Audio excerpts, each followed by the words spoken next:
Hello, everyone. Thank you all for being here. My name is Maya Yunus. I serve as the president of the Women's Law Caucus at the University of Detroit Mercy School of Law. It is my pleasure and privilege to welcome you all here today on behalf of the Detroit Mercy Women's Law Caucus. The Women's Law Caucus is a graduate and professional student organization that unifies law students of all genders to overcome the issues women face in the legal field. The organization empowers members to succeed in both a law school environment and their growing legal careers by preparing them for the challenges they may face in a professional legal setting. And that's why we are here tonight.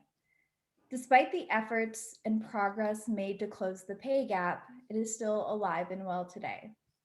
Over this past year, we learned that Zoom fatigue is very much a real thing. And the fact that you are all here tonight speaks to just how important this topic is to us all. We will begin with the presentation of the latest study by the National Association of Women Lawyers. Then we'll move into a roundtable discussion with all of tonight's speakers. You all should have received a detailed program with everyone's biographies. If you did not receive one and would like one, please feel free to email me. After the roundtable discussion, we will move into a Q&A, and please direct any questions you would like answered to Teresa Beck, our moderator for this evening, using the chat feature. And before I hand it over to Ms. Beck, I want to say again, thank you on behalf of the Detroit Mercy Women's Law Caucus, and welcome. It's wonderful to see you all. Please help me welcome, by virtual applause, Teresa Beck, co-chair of California litigation and chair of Arizona litigation for Buchanan, Ingersoll, and Rooney, and vice president of the National Conference of Women's Bar Associations. Thank you, Maya. I assume everybody can hear me. Thank you so much. It's a huge pleasure to be with you all today talking about this very important topic. It's personal for me because I remember graduating from law school, it's been a few years, and believing that I would be treated as an equal in the workplace. I was completely oblivious to both personal and institutional bias in our profession. I was raised to believe people are treated equally. I was new and dewy and optimistic for the future, just like I'm sure many of you are, despite COVID. It turned out I had a lot to learn. Don't get me wrong, I believe that the legal profession is an amazing profession for women and men. Great flexibility. We can obtain great skills that we can use to improve not just the profession, but the world. And I love being a lawyer, and I advocate for people to be lawyers. Nevertheless, it took many years for me to understand the forces that could prevent me and other women like me and men of color from advancing at the levels that we wanted to and hoped to when we started the profession. So our hope is that this program will boost you up the ladder of success, whatever that means for you, so that you get saved all these years of kind of floundering around and trying to figure it out. I joined my local women's bar organization really early on in my career, and I encourage everyone to do that. A big shout out to the Lawyers Club of San Diego.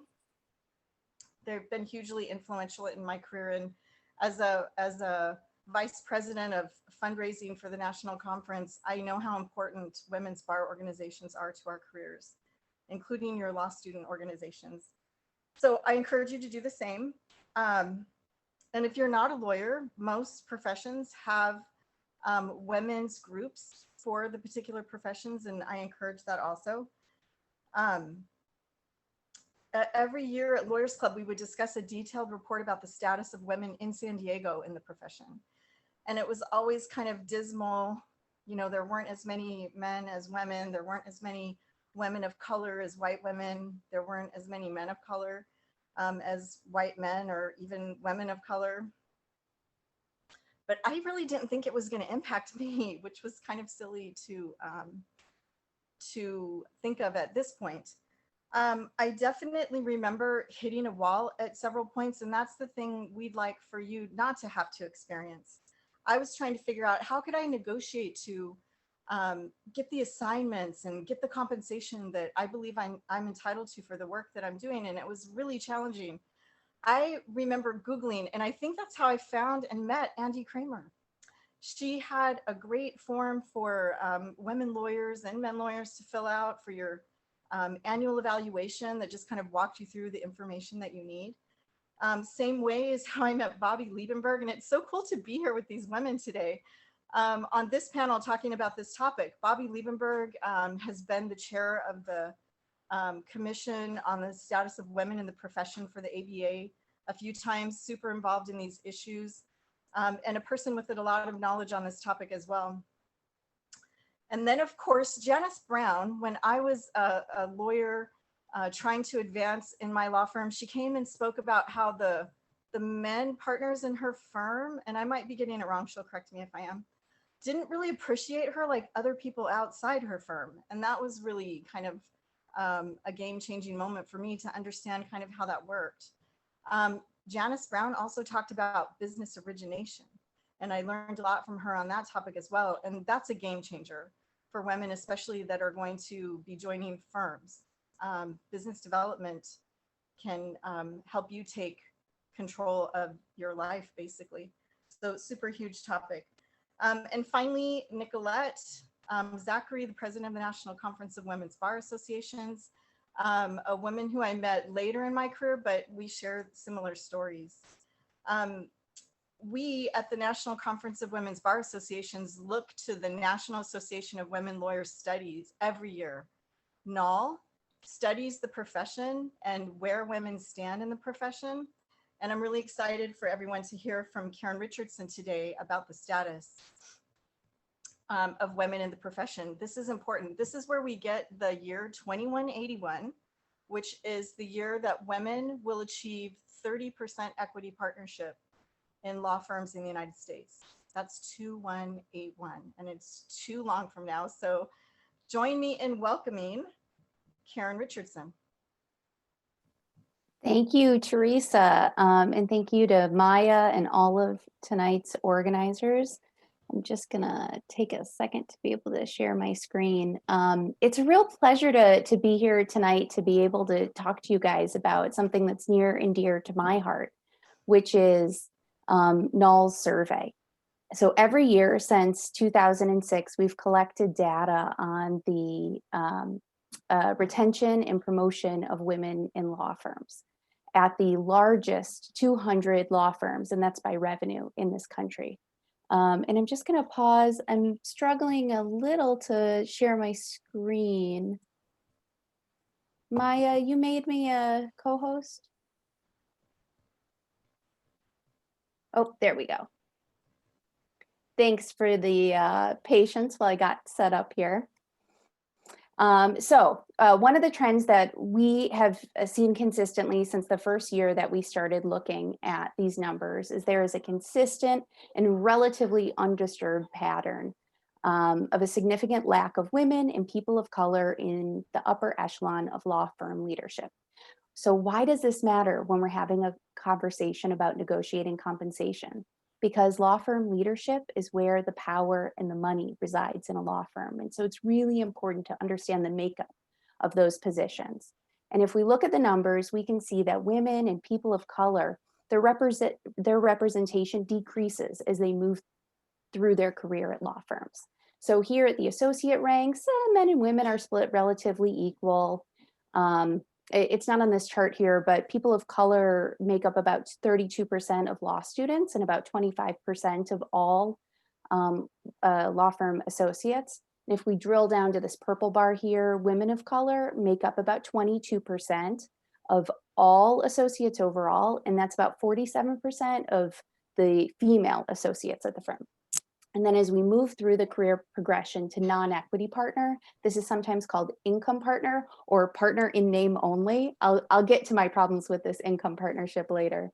But men shoot up to 69%, women shoot down to 31%. And then look at this purple bar has nearly disappeared. So women of color dramatically dropped to just 4% of all non-equity partners, or about 14% of women non-equity partners. And as we move through to equity partnership, these are the real owners in the firm. These are the real decision makers. This is the nexus of power. Men, again, shoot up 79%. Women are down to 21%. Women of color, even lower than they were at the income partner stage. And it's not represented here, but people of color only make up 9% of all equity partners. So Black and African American equity partners are less than 2%, Asian Pacific Islanders 4%, Hispanic or Latinx 3%, and Native American attorneys make up less than a percentage. So it's 1.4% of equity partners. I could dig into these numbers all day. You guys don't want to hear that. But what I do want you to understand is how, as women and people of color progress through a law firm, their representation decreases. And for those who are not really familiar with the structure of a law firm and what happens, you usually get hired in at this associate stage. You stay there for 6, 7, 8, some 9 years, and then you move into partnership. What used to be the case is then you bought into the business. You became a partner by purchasing, becoming a full partner. But law firms did something tricky and developed this 2-tier partnership structure. Some firms don't do it, but a lot of firms have adopted this 2-tier structure. So you become a partner in name only at this non-equity or income partner stage, where you're an employee just like the associates. But externally, it looks like, oh, look at, they've got such a diverse partnership. But really, it's not until you get into this equity stage that you really become a decision maker in the firm. And I want to pull back and look at the long lens of this, because one of the great things about the Null survey is that we've been doing it since 2006. And so we can see trend lines. And if we pull back and look at the data year over year, and this is just women as equity partners, we see that over the last 15 or so years, women have made slow and incremental progress at best. That's 5 or 6% increase in over 15 years. I'm not here to make you guys really upset about your decision to join the profession, though. There are really bright spots. So you can see here, 34% of all new equity partners were women this year. And that number has been consistent for the past couple of years, above 30%. Really encouraging number. And if firms can hold on to those women equity partners, we're going to start to see significant shifts overall. And then this other number I've highlighted, 23% of top client relationship partners were women this year. And I know the panel's going to get into this because who has the clients is who has the power in a firm. So this is a really important number to see. Women are responsible for these important relationships. And talking about these important relationships, talking about the money in the firm, I want to take a step back so we understand how compensation, just on a really high level, is calculated in a law firm. It's not just your salary. They don't hand you a piece of paper that just has your salary on it and you say, yes, great. There are all of these little pieces that add into that, bonuses, and you're compensated for so much more than just that base. And so when we go to firms and say, tell us what people are making, we're trying to get at that number really creatively. And so we don't just ask, what do the women make? What do the men make? But we ask questions on billing rates and billing hours, origination credit, credit sharing. We really try and dig in to figure out how women are doing across the board, because every firm has a slightly different system.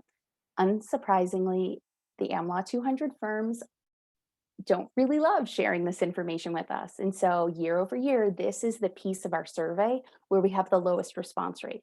So we will get the majority of these 200 law firms responding to every question.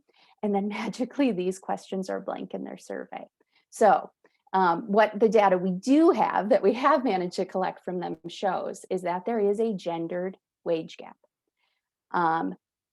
There is this persistent belief that women are working fewer hours, and that's what explains the gendered wage gap.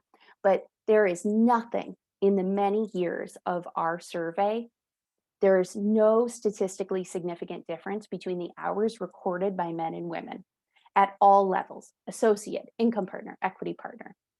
And regardless of how comp is measured, women and people of color are compensated less than white men.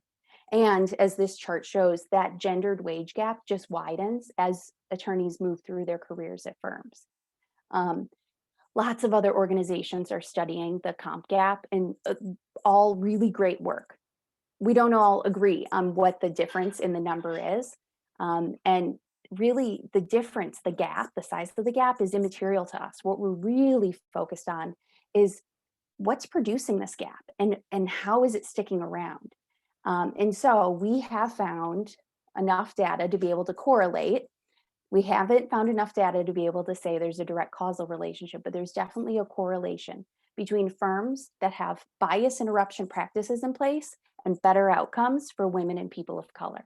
So you can see here, more than 3/4 of firms are engaging in real bias interruption practices at the recruitment and hiring stages.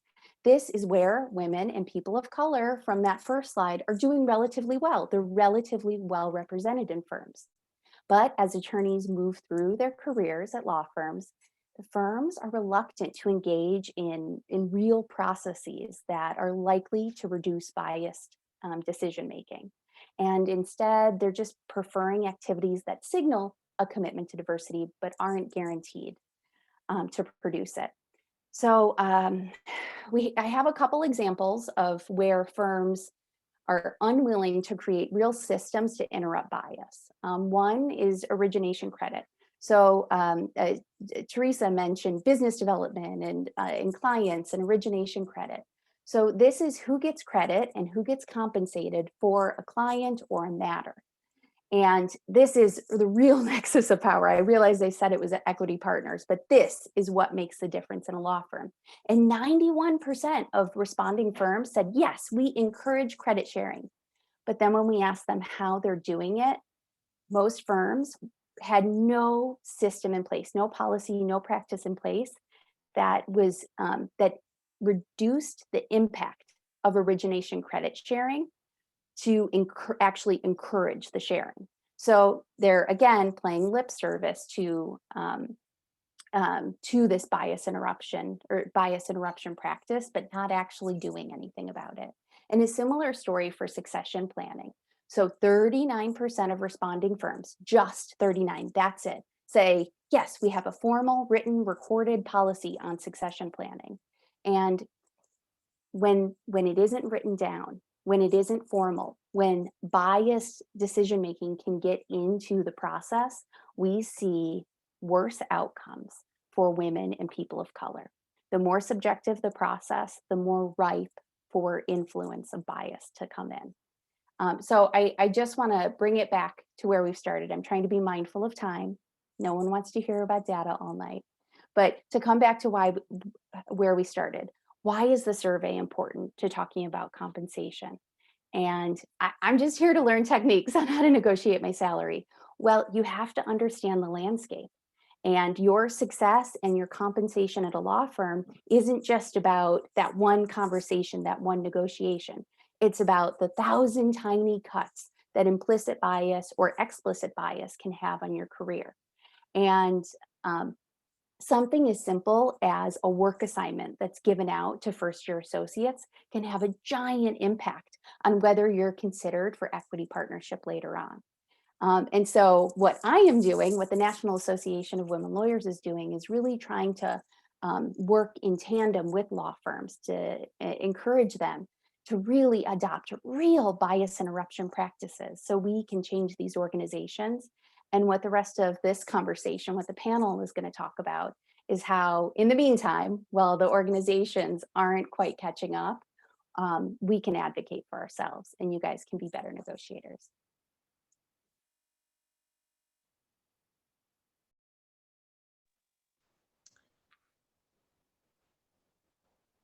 Okay, I think it's turn.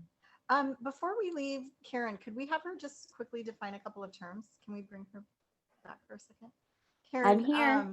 I'm thinking that some of our law student and maybe non-lawyer participants may not know what origination credit and succession planning are. Can you just define that really quick for us before we move Yeah. on to our panel? Yeah, absolutely. So origination credit, I, I don't want to say it's self-explanatory, but who brought the matter in, who brought a client in, the origin of that relationship or that particular matter, the credit that they're getting, that an attorney is getting for bringing that matter or that client in is actually compensation. And so at firms, let's say partner B brings in ABC company. Every time work is done for ABC company, even if this partner isn't working on that matter, they're getting a piece of those bills. That's going directly into their pockets. So it's really important to have origination credit because you're getting compensated for work you're not even doing. It's this amazing, magical thing. And then succession planning, this is something law firms are lousy at and corporate America is much better at. But what happens when you're not there anymore? So in most cases, as you retire, who do you hand your clients to? Who do you hand your business to? This is a golden ticket. Let's say, the biggest rainmaker or the person who has originated the most credit, the biggest rainmaker is retiring and they hand their entire book to one person. That person is now set for the rest of their career. And all too often we see when there isn't a clear succession plan, bias creeps in. And so you tend to favor people who look like you, who come from a similar background. And so if existing law firm leadership is full of men, mostly white men, they tend to hand their business to people who look like them. And that is a big reason why we're trying to encourage bias interruption in succession planning, so we can see a more diverse group inheriting that business. And that is actually a positive trend from the survey as well, that we are seeing as relationships are transitioned, we are seeing more diverse groups responsible for those matters or those client relationships. Perfect. Thank you so much. Thanks, Teresa. All right. Now, and by the way, Karen is executive director of NAL. I think I forgot to say that. And thank you so much for that presentation. Fabulous. I know we could talk about the numbers for a lot longer. So let's go to our panelists, and I would appreciate it if Janice Brown would first introduce herself. Hi, my name is Janice Brown. I am a new equity partner. I'm going to use the term equity partner at the firm Myers Nave. And then before then, I had my own firm, the Brown Law Group, for 20 years. And I'm happy to be here. Awesome. Thank you. Nicolette Zachary, please introduce yourself. Hello, everybody. Yes, I am Nicolette Zachary. I am the current president of the National Conference of Women's Bar Associations. I'm also a partner at Ward, Anderson, Port, Bryant, Lord, and Zachary in Bloomfield Hills, Michigan. I have served on the NCWBA board since 2008 and also on the Women Lawyers Association of Michigan board for many years. I have worked at this firm on and off since around 2003. I did leave briefly and come back to take on a caseload of a retiring attorney and have been back here since November 2018. And I have a focus on no-fault auto law, litigation and appellate practice, and personal injury defense. But quite a bit of my professional life has been spent on working on issues relating to women in the profession and my commitment to that. And I'm so happy to be here today. Fabulous. Thank you. And Roberta, AKA Bobby Liebenberg.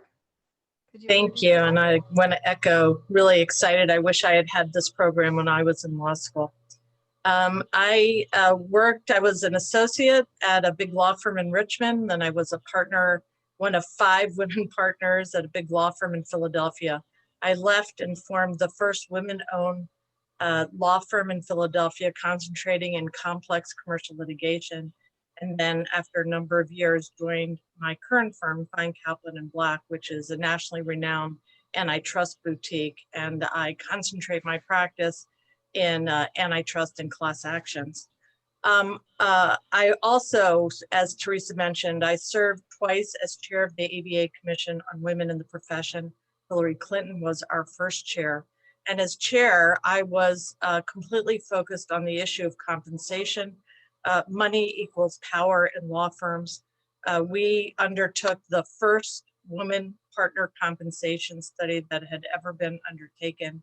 I then went on to chair the Gender Equity Task Force for the ABA, where we had a number of publications that focused on compensation. One including best practices for law firms to try to address the longstanding pay disparity between male and female lawyers. Another publication that was co-authored by Andy on what women could do to negotiate for themselves. And finally, and what is very important, the role the clients can play in using their own economic clout and leverage to ensure that the women lawyers they retain were getting origination credit and were getting business. Stephanie Scharf and I are principals in the Red B group. Destiny Peary, who is the author of the Knoll Survey, is also a principal of the Red B group. And we've conducted 2 studies, Walking Out the Door, which looks at the experiences of lawyers who've been, women lawyers who've been practicing 15 plus years, and why we're seeing that the biggest attrition out of the profession is not at childbearing, but actually at age 50, when women should be at the height of their compensation. And the biggest factor in terms of these death by 1,000 cuts is on compensation and origination credit. And we have just completed the first national study of the impact of the pandemic on the legal profession with a focus on women lawyers and lawyers of color. And here too, you're seeing a huge impact on the pandemic on whether women were able to meet billable hours and what that will translate in terms of compensation and advancement.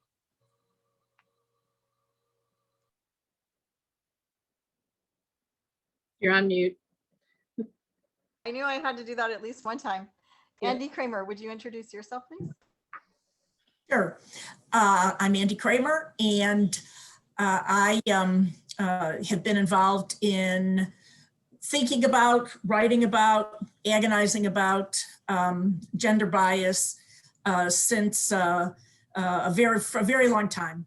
And I'm a partner at McDermott, Wool & Emery, one of those big law firms, and served for 12 years on our management committee and 3 years on our compensation committee.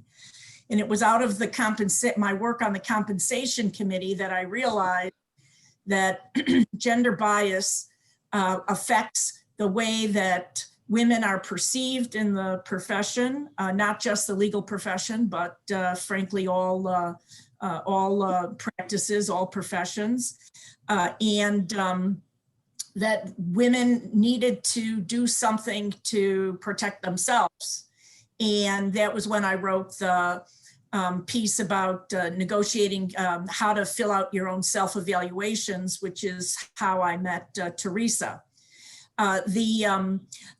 Since then, I've done a number of books about overcoming gender bias, Breaking Through Bias, which is in its 2nd edition, and It's Not You, It's the Workplace, both of which I'd love for you guys to read.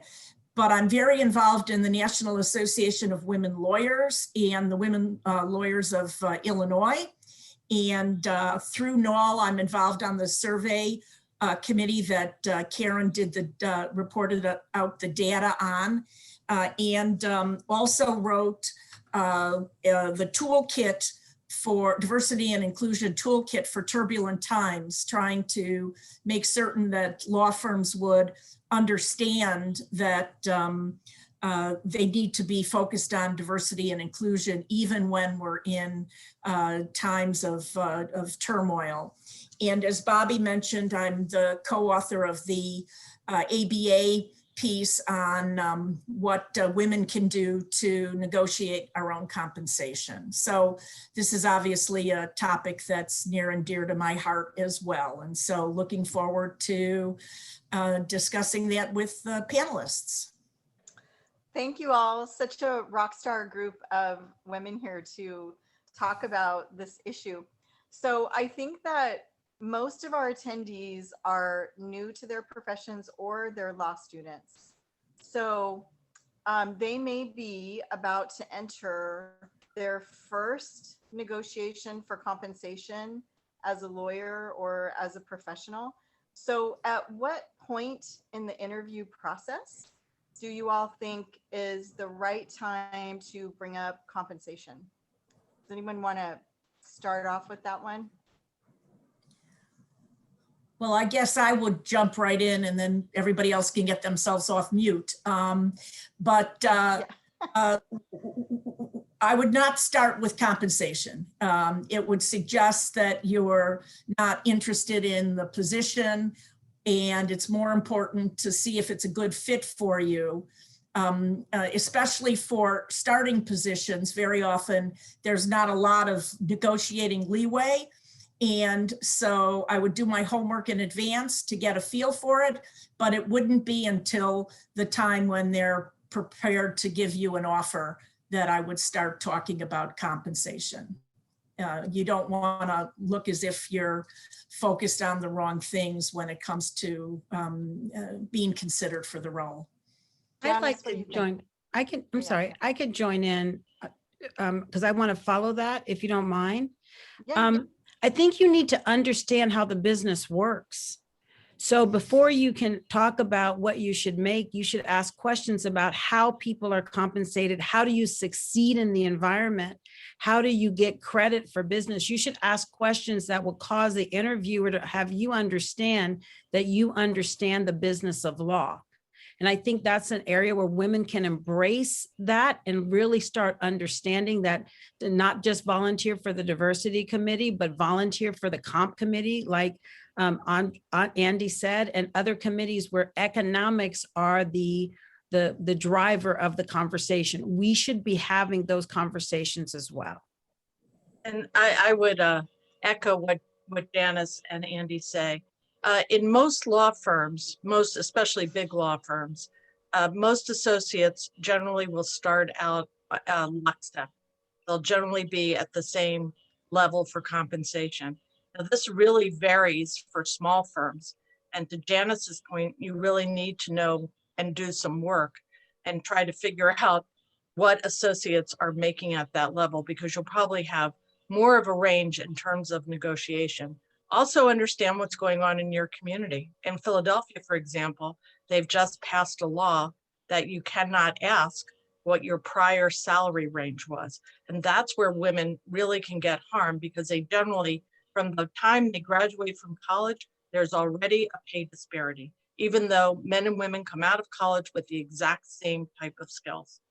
And the other thing I think is important for young associates to think about is, what do you want to do with your career? Because there are many places you can go without going to a law firm. If you go into government, for example, there really is a grade level and you won't have much negotiation level, but you could gain skills that will let you, for example, if you want to become a trial lawyer, you may not want to go to a big firm right away because you probably will not get the kinds of experience you need.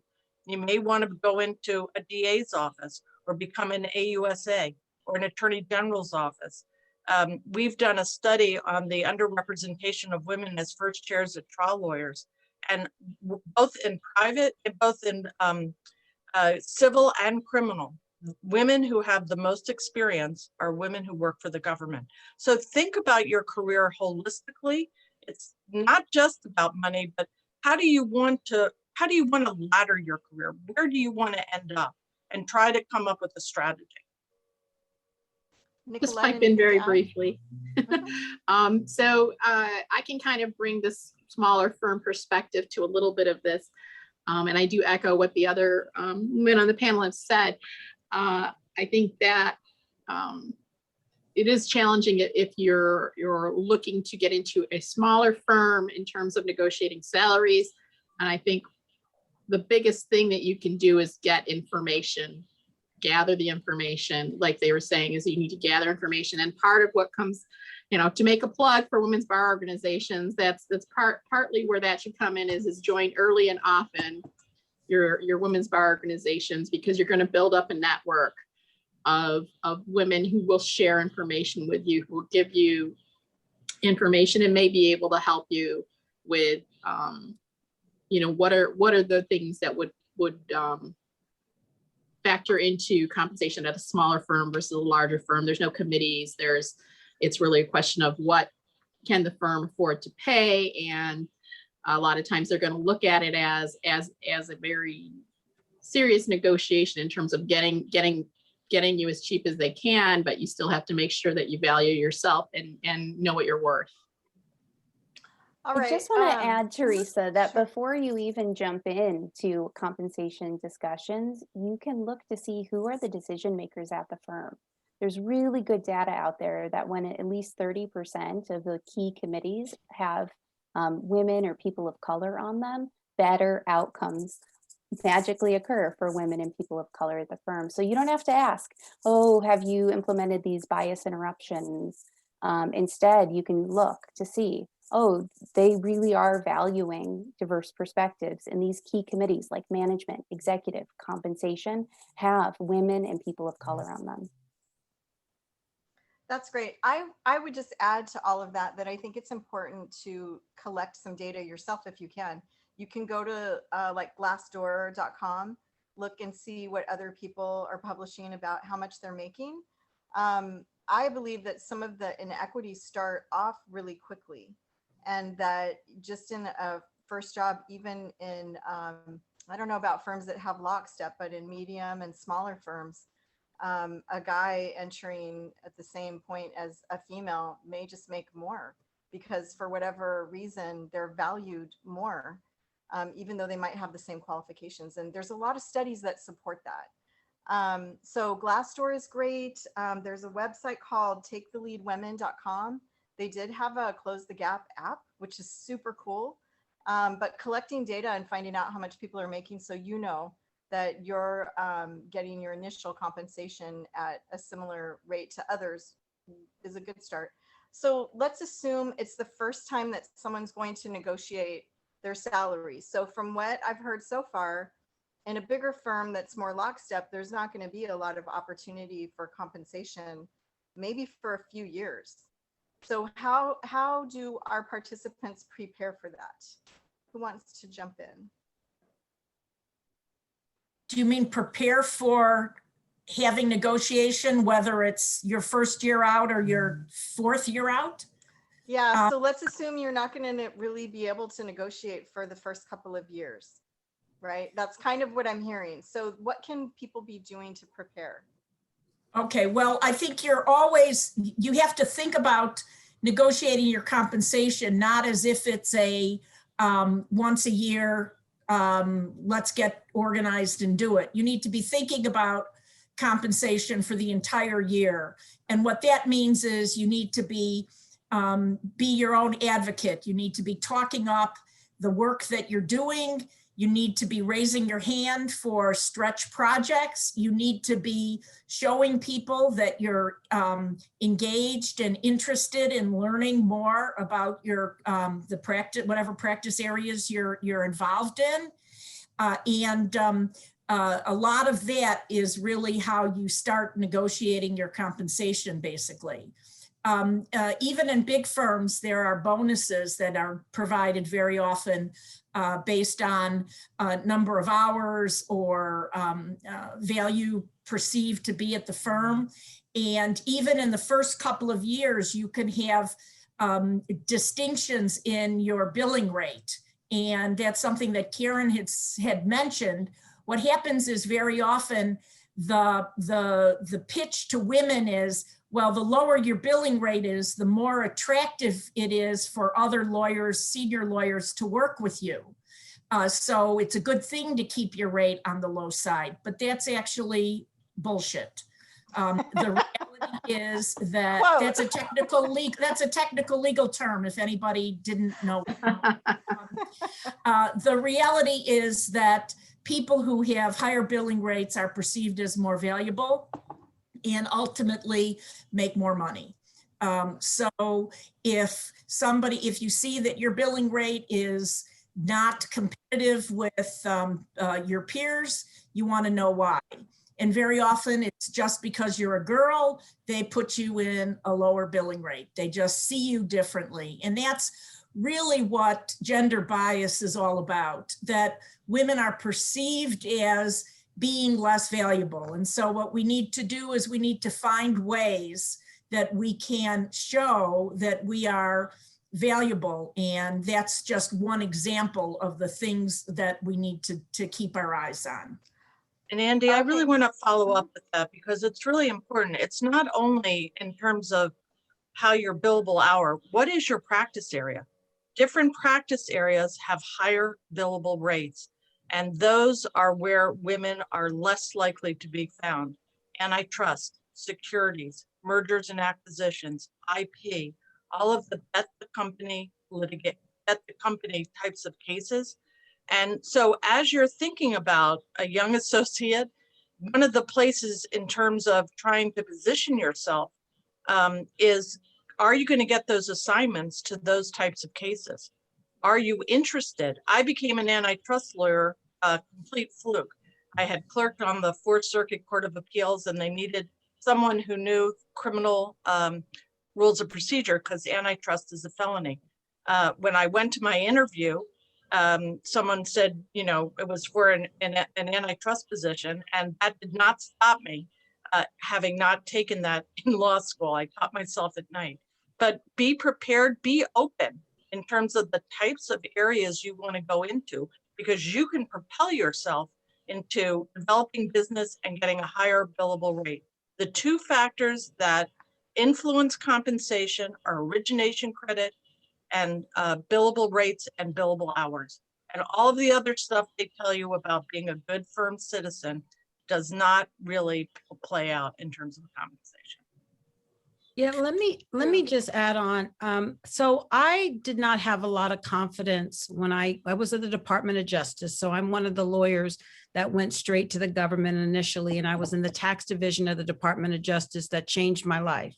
Because one thing, when you are DOJ, you get trial experience and they send you in. I was licensed on October 4th. My first trial was October 10th. So they said, let her go be the trial lawyer. Unless she concedes for the government, don't interfere. And that's how my first job was. But one thing that I learned in private practice really early, and maybe this is just because of the nature of where I was, I believed quickly that there was not going to be a way I was going to change the minds of the people that I was going to be working with. If I was going to be successful, I need to redevelop myself. And I became really self-motivated to develop business. And that's been my sort of marketing thing, that people know that I develop business. So that's what I do. I teach it. I talk about it. I have, and I think one of the things that women are really good at, we're really typically good networkers, but we have a challenge of communicating or translating that network into money, because we have issues in our own head about saying, oh, I don't want to ask for the business. Just ask for the damn business. Now that Andy has cursed, I feel much better about saying the same thing. But ask for the damn business. I think that's I had this woman that asked me, she goes, I'm really, because I said I teach people how to develop business. So many things that women do, we limit ourselves so often. And so we can worry about men. Yes, men do what they do, but I see what we do too. And so one of the things that I really think that is really critical is to really, and this is one of these reasons that this organization and other organizations are so critical, is maintain your network, ask information of your network, and be a good networker. Be someone that gives as well as receives. And so that's what I learned early on, and that made the difference for me in my practice. Nicolette. Just very briefly, I'll pipe in. I just, again, coming from a perspective of having mostly worked in smaller firms, I did start out in a government position before I went into private practice. And I made probably all the mistakes you could possibly make in negotiating over the years once I started, into the private practice area, and I've sort of fumbled my way into being, relatively successful at it. But I think that something that I just get, ready to say here today is that it probably took me 20 years to figure out that when you get an offer, you don't have to accept that number, that you can actually counter it, just like you would with a settlement negotiation. And it seems so very obvious when you say it, but it's so hard to do when you're a younger attorney, trying to work your way into a position and you really want a job, and you're afraid that if you speak up, you're not going to get the job. But, no matter what, as attorneys, we all expect people to negotiate, and you have to value yourself and make sure that you're conveying that you place a value on yourself and your skills when you're doing this. And obviously at a very, very entry level thing, it's a little more difficult to do that. But I've even given advice to, file clerks to say, who want to raise, and say, well, think about where you want to end up and ask for more than that, just sort of, nuts and bolts things. I learned, and I was not very good at it, but I learned, don't ask for a range. Nobody's going to give you the middle of the range. They're going to ask you, they're going to offer you something under your range. Things like that, especially when you're, in a smaller firm perspective. It seemed, kind of self-evident, and not in terms of, big firms and origination credits developing business, but it's just, getting to the number that you want.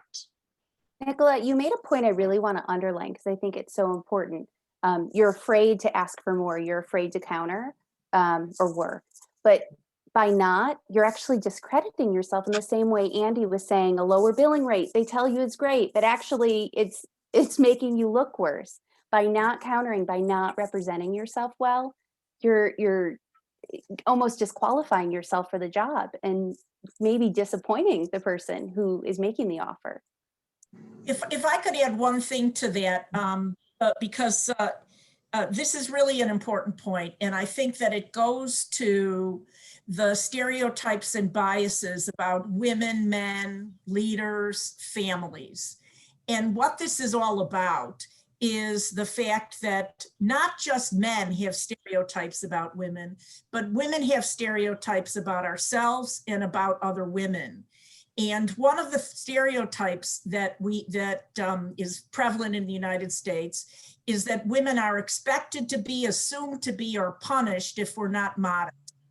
And so part of the problem is that we hold ourselves back because we think that that's the way we're supposed to be perceived by others, and that they're supposed to see us as being modest. And so the reality is that the whole purpose of events like tonight, and I'm gonna say this now, is I'm giving you permission to be an advocate for yourself and to not be modest, because you need to own your accomplishments and you need to be prepared to defend and justify them. And that's really what we're trying to say. Wonderful. Thank you, everyone. I wanted to mention, let's see, when I asked my partners at a former law firm, what do I need to do to make more money here? Because I wanted to make more money. I wanted to become an equity partner. And they would say, just keep on doing what you're doing. Do a really good job on cases. And, some of the people, the secretaries maybe don't like you very much. And if you could work on having the staff like you more, and honestly, I'm pretty likable, and that wasn't really true. But that was wrong. So what my male partners told me was wrong. I wasn't going to do better by doing better on cases. I was going to elevate in the firm by figuring out what you do to bring business into that firm and doing it myself. And so I pretty much had to figure out how to do it by myself, with, of course, guidance from people like Janice Brown and Andy Kramer along the way. So I think that you need to learn for whatever business it is, and it could be government, and there's probably a way to succeed in government jobs. You figure out what that is. And you can't always believe what the men in charge tell you. You know, and that's why, like Nicolette said, it's great to have women friends who will give you the scoop to tell you how it is you succeed in this particular place. So let's talk for a minute about, and Andy kind of touched on how gender roles affect negotiating. Was there any other comments anyone wanted to make about gender or other stereotypes in the profession and how that might affect negotiation? I would just add to what Andy said, and it is really important because there's a lot of data about this, and you have to be aware that when women do ask for more money, there is blowback and there can be retaliation. And so you really have to be strategic in asking for more money. To Janice's point, I absolutely agree. If you want to have autonomy in any type of organization you're in, you develop your own business. And then guess what? When you want to leave to go to your kid's Halloween parade, no one cares because you have a book of business and you can control it. And if you don't like that firm, you can leave that firm and take your book of business with you. And so early on, you need a strategy of how to develop your book of business, but you also need to develop mentors and sponsors who will advocate for you when you're not in the room. And to Karen's point, you need a critical mass of women on the important committees like compensation, because they will also advocate for you. And the last thing, and it comes out of knowing your worth, being able to quantify what it is about what value you're bringing in terms of the compensation you're asking. You can't go in and just say, I want more money. You have to advocate just like you would do for your client and practice. Before you go into any negotiation, ask a colleague, ask a mentor, whether you can practice what that pitch would be so that when you go in there, you're prepared for any types of question. And finally, I was involved in a study on rainmaking, and there is no gender difference between male and female rainmakers. They're exactly the same. And the key element on rainmakers is they are not unhappy when someone says no to them. They actually don't even hear the word no. They only hear the word not now. And so if someone says no to you, take them out to lunch, ask them what it is that you can do to get to that level of compensation so that they're invested in your career.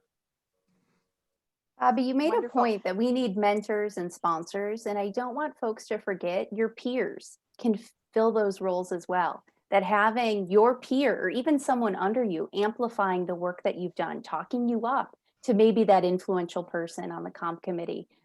It doesn't substitute having a sponsor on one of those key committees, but it really is important for your development.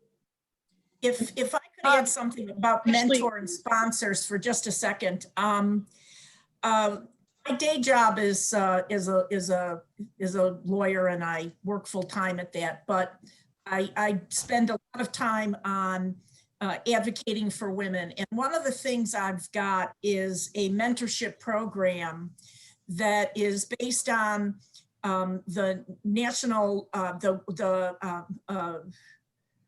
WILMA, Women's Leadership and Mentoring Alliance, of which I happen to be the chair of the board of that organization. And what we've got is we have a 6-month mentorship program where we're taking students as well as people at the beginnings of their careers. And we just finished a 70 pair program, and next month we're starting a new program. And if any of you would like to participate, I would be happy to have you join as a mentor or a sponsor, or a mentor or a mentee. And at the end, I'd be happy to give you my email address and I'd send it to you. But we all need mentors. We all need sponsors.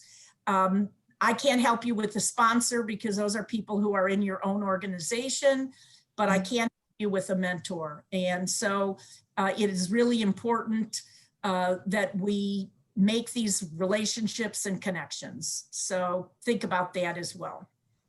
Okay, just real quick, Nicolette, one sec. So we're going to enter the Q&A part of this soon.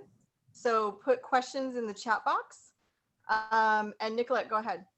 Yeah, I just wanted to touch a little bit more on the, I don't know if you'd call it stereotype issue or what, but it's sort of about, it's our perception of ourselves. And I'm talking, when I say our, I'm saying women, is in, and it feeds into a lot of areas, not just salary, but that's one of the things I think is for me, took me a long time to learn, and is that we have to change how we perceive ourselves in terms of, is there a job we want to go for, or something that might bring in the business to develop the business, whatever it may be, is that you can't look at it as, I only have this much of the qualifications for that, or I don't have that background, I can't get that kind of business, because a man is going to look at it as, well, I've heard of it, I should try for it anyway, and I'm sort of exaggerating there, but as you see, my point is that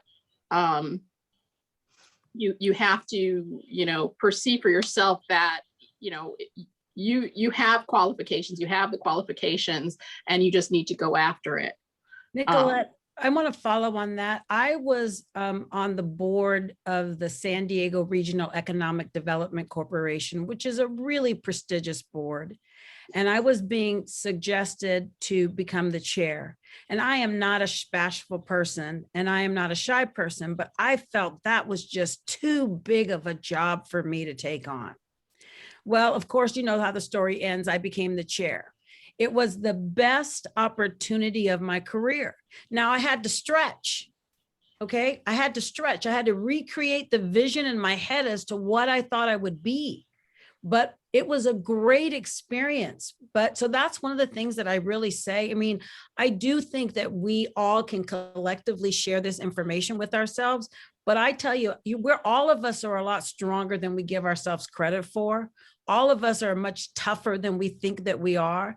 And I think that you have to practice stretching beyond what you personally right now think that you can be. Listen to these ladies around this panel. I know them. I didn't know they were this badass. I mean, I know them. I know they're cool. But that's what you find when you listen to other women. You find out how much more you can learn from them and how much more you can get from them. So I'm really happy that I've got invited into this, and we have a lot of people on this. So this is a great organization and a great opportunity for us to share how strong we really are. Fabulous. Well, let's see. I think we have 1 minute before we start officially the Q&A, but I guess let's go ahead and start anyway. One person asked, what if you're shy? What if you're shy? How can you tackle that during negotiations? Okay, most lawyers are shy. 90% of lawyers are shy. You got people up here who aren't shy, who are used to be shy, and now they're heading of organizations. So if you're shy, you're just like everybody else. Shyness is something that you feel, but it's not an excuse. Mhm. Absolutely. And practice. You can practice to get to that stretch assignment. You can visualize in your own head where you want to be. Just because you're shy doesn't mean you can't make the ask. Just because you're shy doesn't mean you can't reach out to your mentor or sponsor to help advocate for you for that stretch assignment. But I think Janice really said it just right. You really have to envision what you can do. There's research by Dr. Carol Dweck out of Stanford, which talks about the spectrum of a fixed mindset and a growth mindset. And I encourage you to go to the ABA Commission on Women in the Profession, where we did a project on grit, which is the research by Dr. Angela Duckworth and Dr. Dweck on mindset. And what Janice is talking about is developing a growth mindset. And that is something you can do. You are not limited by your IQ. You're not limited by your abilities. You have what it takes to get to the next level, but you have to develop that growth mindset. Absolutely. I just like to speak on this because I, to this day, consider myself to be a pretty shy person. And I've had to work very hard to not be perceived as shy, to actually put myself out there. And I want to convey this because I think there are, and I'm so happy that Janice said that, most attorneys are shy. A lot of people are shy, because I'll give you an example. There was quite a few years back, different organization that I served on, where we were promoting an event and somebody needed to go do a radio spot. And this is literally a board of women leaders, and nobody wanted to do it because, and I think that's the shyness kicking in. And, I said, okay, fine, I'll go. I didn't particularly want to go. I don't like how I sound, on the radio. Frankly, even these kind of things, I probably won't listen back to the recording, but, you need to do that. You need to listen and say, and fall in love with your own damn voice, just like fall back into it. But I did. I went and did the radio spot, but it was so shocking to me how hard it was to get anybody to step forward to do that.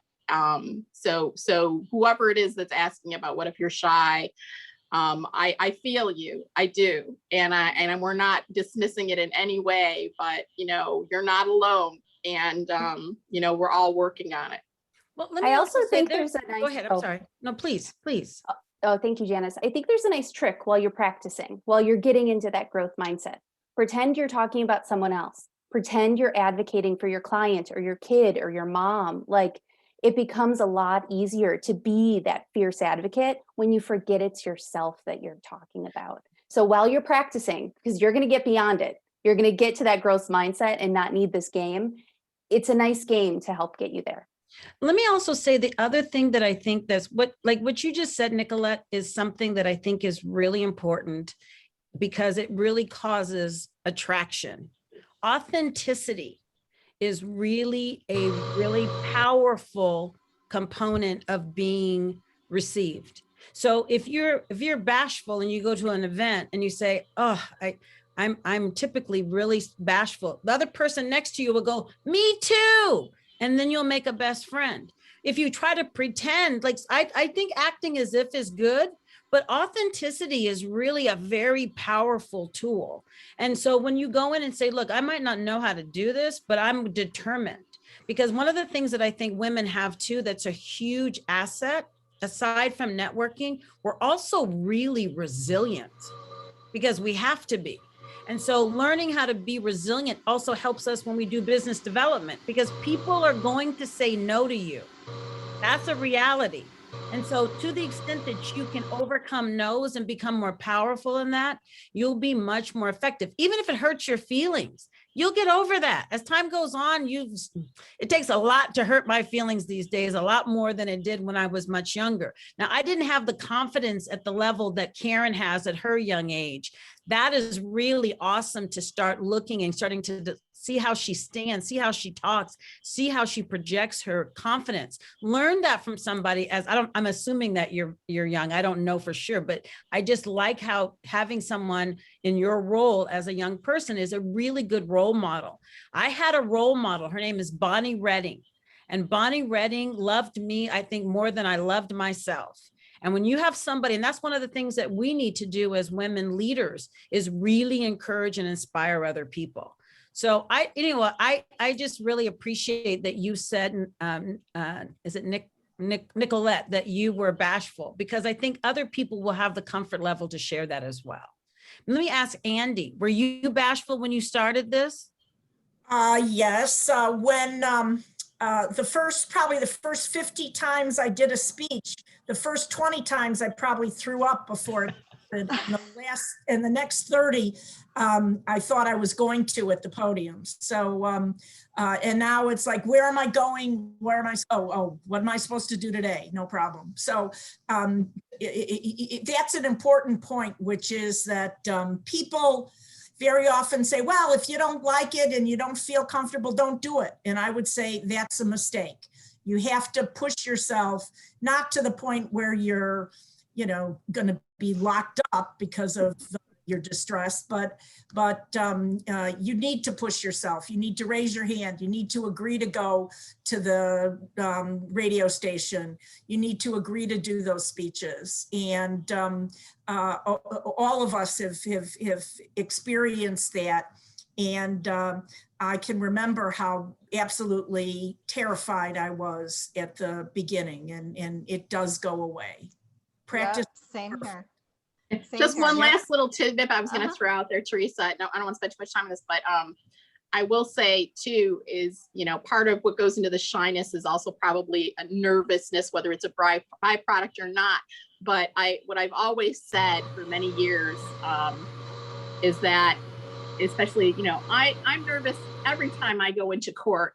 And if I'm not nervous, it's because I don't care. So to me, that tells me if I'm nervous, I care about what I'm doing.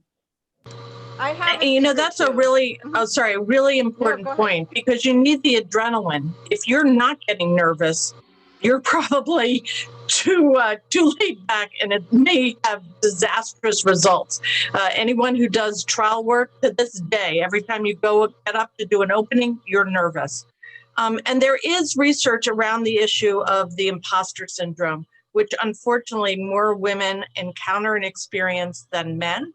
And just to give you some solace, a recent 2020 KPMG survey found that 75% of women in corporate America experience imposter syndrome. So this is not a rare phenomena.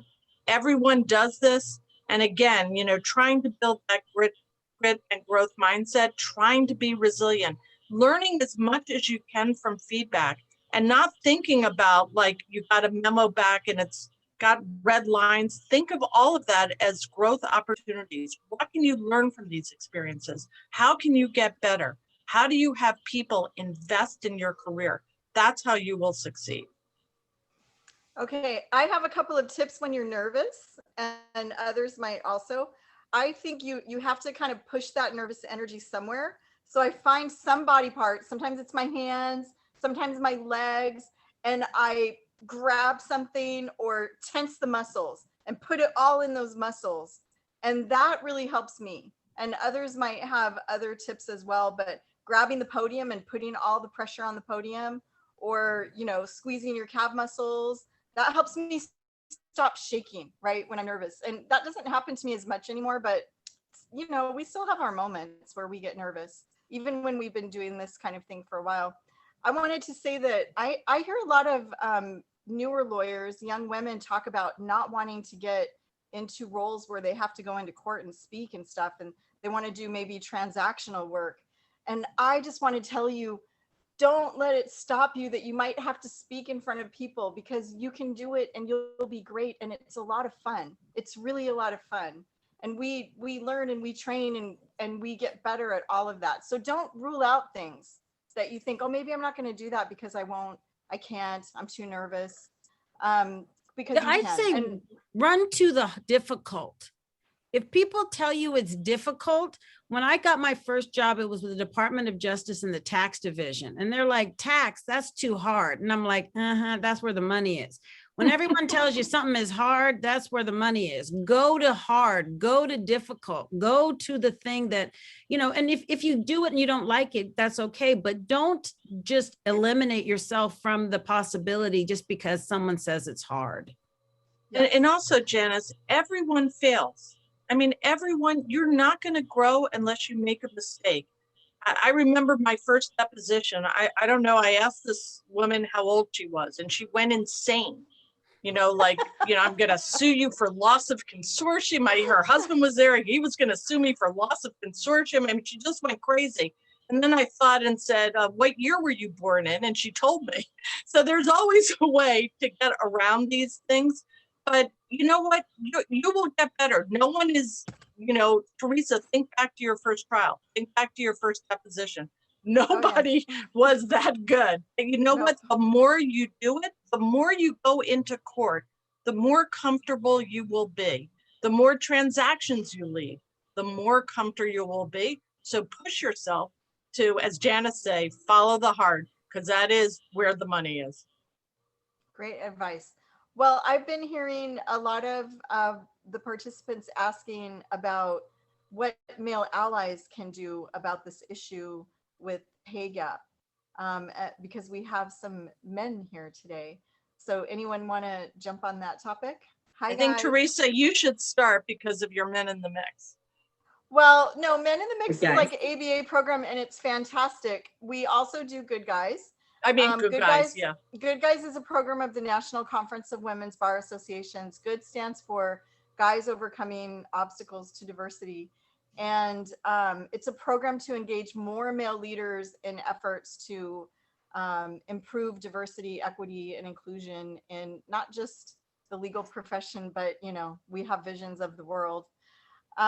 So there's Good Guys programs, and the ABA is going to be doing a Good Guys program soon. So I encourage the males here today to attend a Good Guys program and learn what you can do on these issues. The male voice is so important.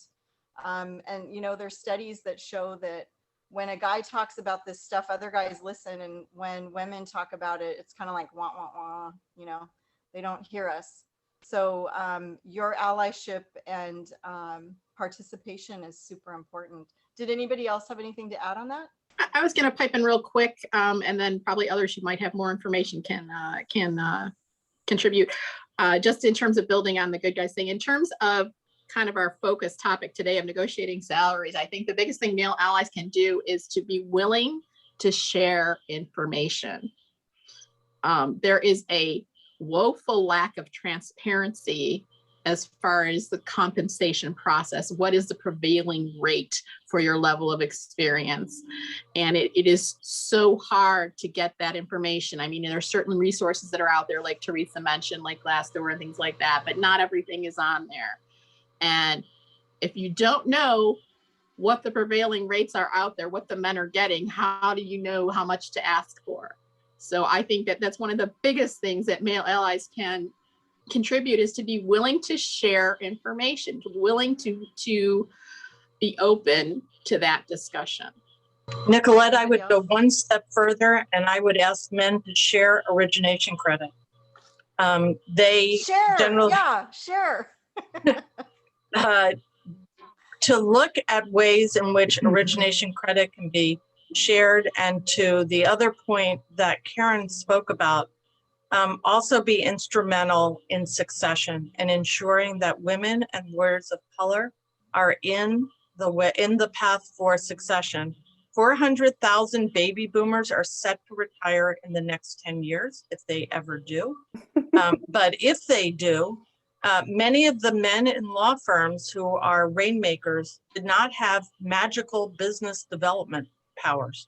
They were given, as Karen said, because they were protege of some white male who was in the law firm who gave them their book of business.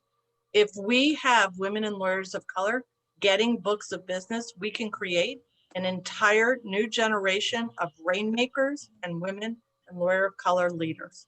So let me tell you, I plan to leave my book of business to women and diverse lawyers. Okay. This is my last job that I'm taking. My book of business this year probably will be 5 million, maybe 4 to 5, maybe 6. Okay. And I grew up in Montana.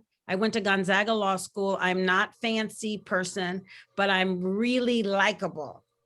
Okay. I know that about myself, and I'm a networker. And so partly what I do is that's my skill set. That's what I teach. People trust me. And you got to figure out what your secret sauce is. And then you got to deliver on that secret sauce like it's nobody's business.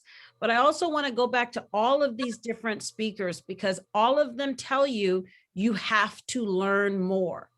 So where you are is great, but you have to learn more to expand. You need to read a book. You need to join an organization. You need to talk to a man. You need to talk to a woman. You need to talk to someone younger. You have to always have this notion that there's more to learn, because lawyers, oftentimes we think we know everything. Or a lot of lawyers act like that. You've got to be willing to be taught, willing to educate yourself.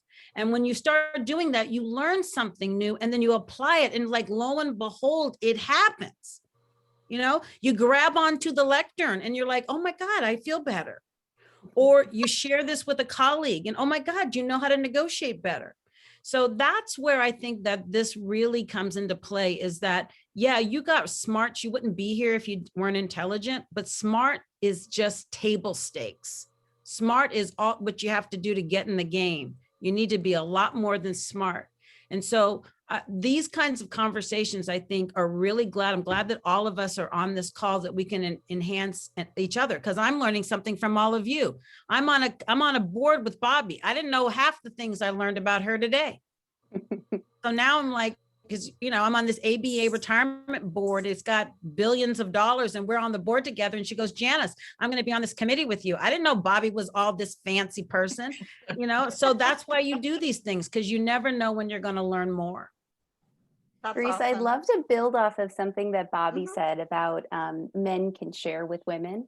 Well, maybe you're not as far along in your career and you don't have credit to share. You don't have a book to give at the end of the day. There are ways that you can just be an ally by amplifying the woman's voice in the room instead of stealing her idea.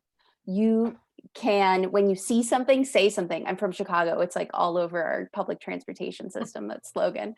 But, you know, if you see bias creeping into a discussion, if you see a woman or a person of color being treated a way that you know is unfair, speak up, because you are the man in the room.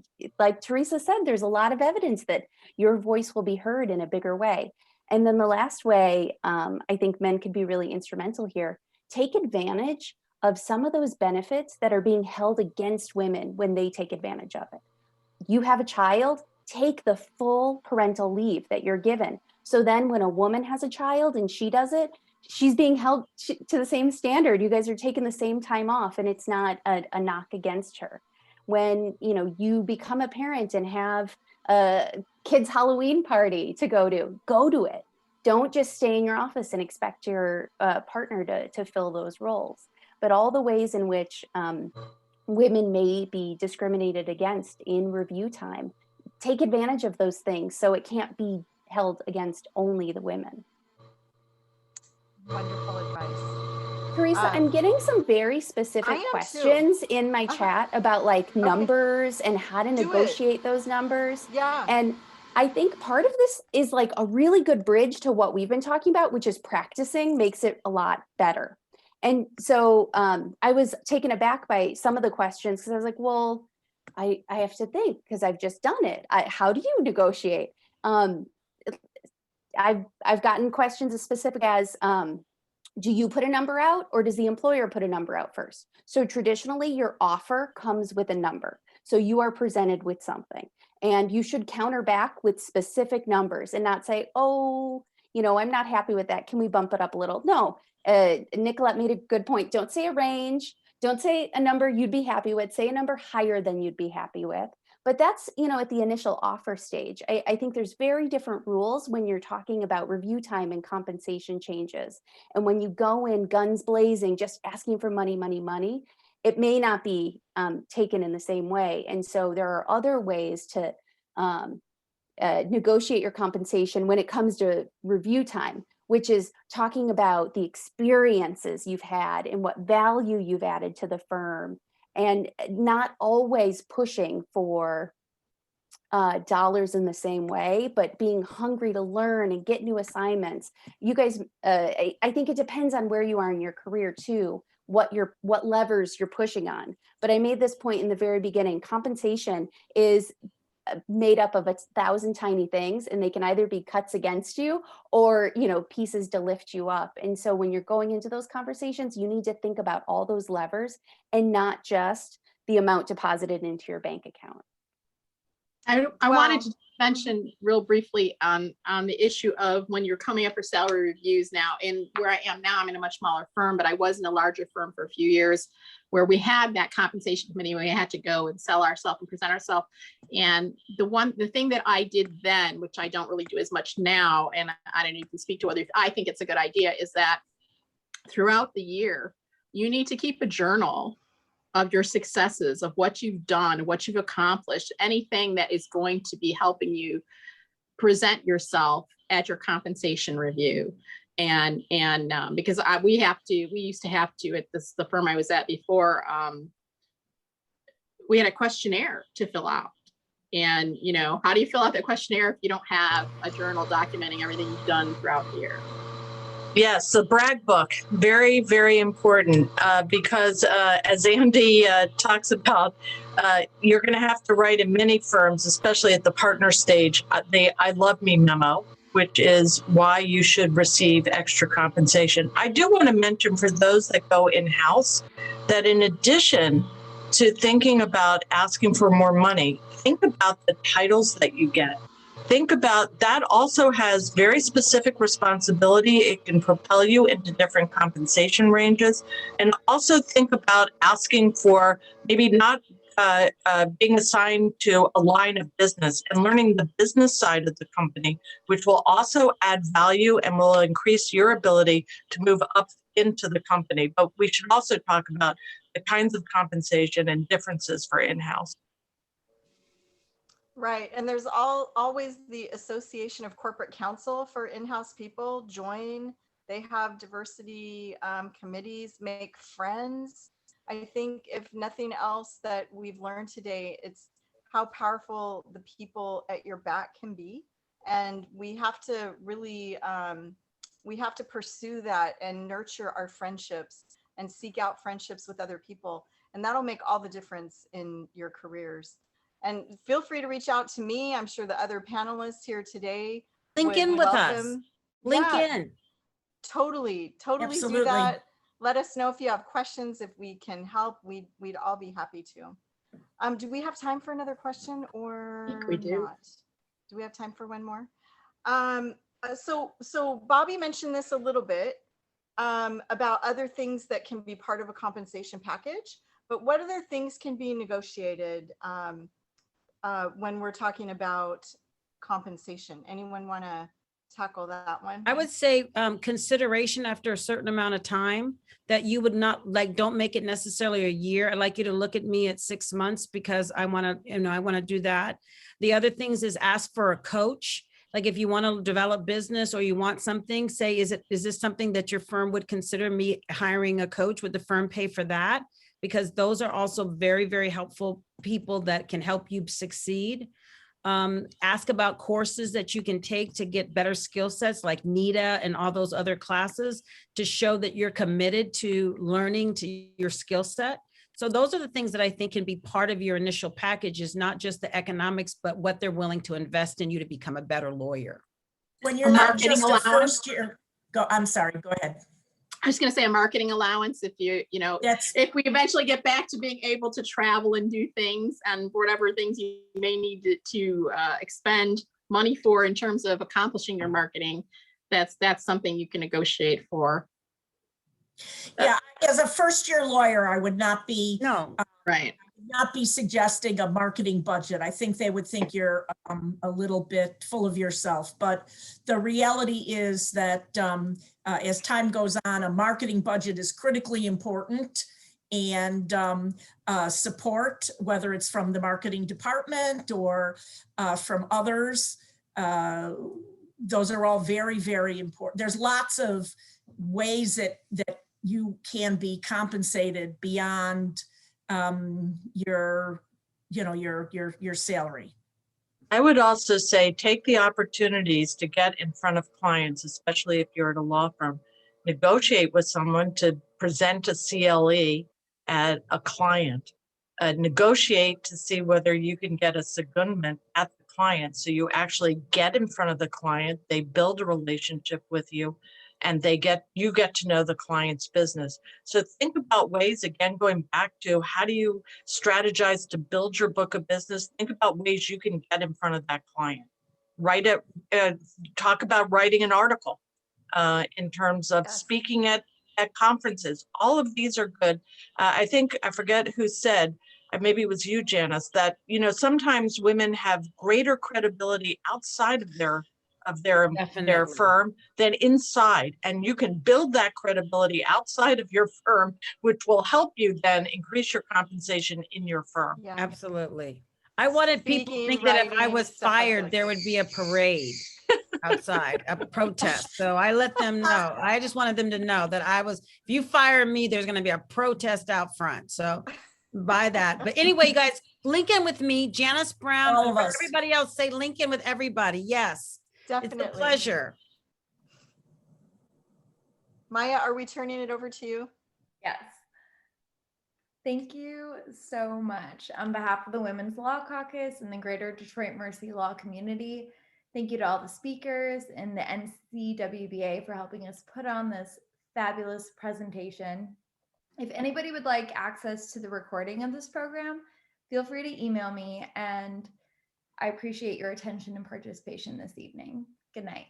Bye, everybody. Bye, everybody. so fun. Bye now. Janice, this was Bye. great. Yes, Maya, Yes, excellent good job to see you, putting this together. Bobby. Bye, Shout out to everybody. Maya. Shout out to my daughter down everybody. there. I Thank saw you. her. Madison Beck. I Bye. saw her. Thanks, everyone. Bye now. Bye.